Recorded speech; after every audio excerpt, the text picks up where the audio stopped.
ಸ್ನೇಹಿತರೆ, 100 ಕಾಲ ಸುಖವಾಗಿ ಬಾಳಿ ಎಂದು ಹರಿಸಿದವರ ಮಾತು ಮರೆಯಾಗುವ ಮೊದಲೇ ನವ ಜೋಡಿಯ ಬಾಳಿನಲ್ಲಿ ವಿಧಿಯಾಟ ಆಡಿದೆ.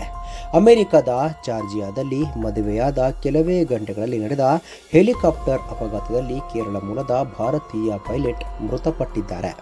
ಅಷ್ಟಕ್ಕೂ ಏನಿದು ಘಟನೆ ನೋಡೋದಾದ್ರೆ, 26 ವರ್ಷದ ಡೇವ್ ಫಿಜಿ ಡೆಲ್ಟಾ ಏರ್ಲೈನ್ಸ್ನಲ್ಲಿ ಪೈಲಟ್ ಆಗಿ ಕೆಲಸ ಮಾಡ್ತಾ ಇದ್ರು. ಶುಕ್ರವಾರ ಅಷ್ಟೇ ಅವರು ತಮ್ಮ ಬಹುಕಾಲದ ಗೆಳತಿ ಜೆಸ್ನಿ ಅವರನ್ನ ವಿವಾಹವಾಗಿದ್ದರು. ಸುಮಾರು 400 ಅತಿಥಿಗಳ ಸಮ್ಮುಖದಲ್ಲಿ ಅದ್ದೂರಿಯಾಗಿ ಮದುವೆ ನಡೆದಿತ್ತು. ಮದುವೆ ಸಂಭ್ರಮ ಮುಗಿಸಿ ಹನಿಮೂನ್ಗಾಗಿ ಅಂಟ್ಲಾಟಾದ ಹೋಟೆಲ್ಗೆ ತೆರಳಲು ಈ ನವ ಜೋಡಿ ಹೆಲಿಕಾಪ್ಟರ್ ಏರಿದ್ರು.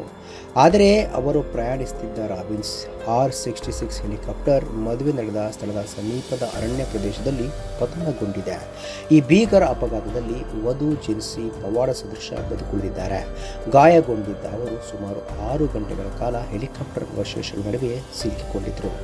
ನಾನು ಕಂಡು ಬಿಟ್ಟಾಗ ಪತಿ ಡೇವ್ ನನ್ನ ಎದೆಯ ಮೇಲೆ ಮಲಗಿದ್ರು.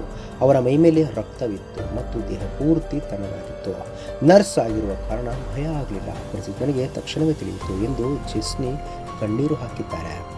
ಇನ್ನು ಡೇವ್ ಫಿಜಿ ತಂದೆ ಜಾರ್ಜ್ ಫಿಜಿ ಹೇಳುವಂತೆ, ಮಗ ಡೇವ್ ಸ್ವತಃ ಪೈಲಟ್ ಆಗಿದ್ದರಿಂದ ಹವಾಮಾನ ವೈಪರೀತ್ಯದಿಂದ ಈ ಮೊದಲೇ ಎಚ್ಚರಿಕೆ ನೀಡಿದ್ರಂತೆ.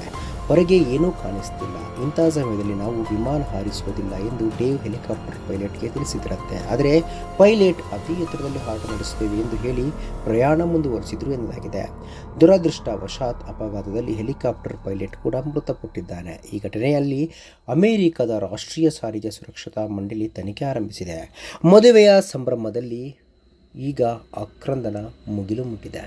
ಸ್ನೇಹಿತರೆ, ಈ ಒಂದು ವಿಡಿಯೋ ಬಗ್ಗೆ ನಿಮ್ಮ ಅನಿಸಿಕೆಯನ್ನು ತಪ್ಪದೆ ಕಾಮೆಂಟ್ ಬಾಕ್ಸ್ನಲ್ಲಿ ತಿಳಿಸಿ. ಸ್ನೇಹಿತರೆ, ವಿಡಿಯೋ ಇಷ್ಟ ಆಗಿದ್ರೆ ಲೈಕ್ ಮಾಡಿ, ಶೇರ್ ಮಾಡಿ, ಚಾನಲ್ನ ಸಬ್ಸ್ಕ್ರೈಬ್ ಮಾಡಿ, ಹಾಗೆ ಬೆಲ್ ಐಕನ್ನ ಕ್ಲಿಕ್ ಮಾಡಿದರೆ ಹೊಸ ವಿಡಿಯೋನ ನೀವು ಮಿಸ್ ಮಾಡೋದೇ ಇಲ್ಲ. ಮುಂದಿನ ವಿಡಿಯೋದಲ್ಲಿ ಭೇಟಿಯಾಗೋಣ. ಧನ್ಯವಾದಗಳು.